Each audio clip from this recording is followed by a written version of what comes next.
சரி ரீச் ஆயிட்டு கால் பண்ணு எனக்கு. ஓகே. சொல்லு மச்சான். அதான்டா எல்லாத்தையும் வாங்கிட்டு உங்க வீட்டுக்கே வந்துடுறோம். அங்கேயே பிளான் பண்ணிக்கலாம். டேய் சஞ்சனா நைட் ஷிஃப்ட் போயிருக்கடா, அவ வந்துருவா. டேய் என் ஃப்ரெண்டு சத்யா இருக்கால. ஆமா, உன்னோட ஸ்கூல் மேட். டேய் அவளுக்கு சென்னையில் இன்டர்வியூடா. நம்ம வீட்ல தான் ஸ்டே பண்ண வந்திருக்கா. ஏய் வீட்ல நான் மட்டும் தான் இருக்கேன். என்ன விளையாடுறியா நீ? ஏய் அப்பா அம்மா வேற ஊர்ல இல்லடி. நீ வேற எமர்ஜென்சி கிளம்பிட்ட. இந்த நேரத்துல அவன் வந்தா நான் அதுல என்னடா இருக்கு? ஹாய்ண்ணா. ஹாய் தண்ணி.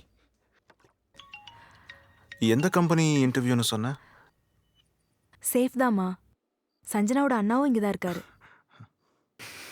ஓகே சத்யா, அதான் சஞ்சனாவோட ரூம். நீ அந்த ரூம் யூஸ் பண்ணிக்கோ. யூ ஃபீல் கம்ஃபர்டபுள் தேர்.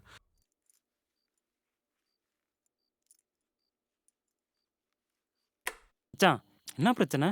என் தங்கச்சியோட ஃப்ரெண்டு சத்யா இருக்கால, அவளுக்கு இன்னைக்கு எதுவும் இன்டர்வியூ வேண்டா. எங்க வீட்டில் தாண்டா ஸ்டே பண்ணியிருக்கா. ஸ்கூல் படிக்கும் போதே அவன் மேல உனக்கும் ஒரு கண்ணு இருந்ததுன்னு எனக்கு நல்லா தெரியும்.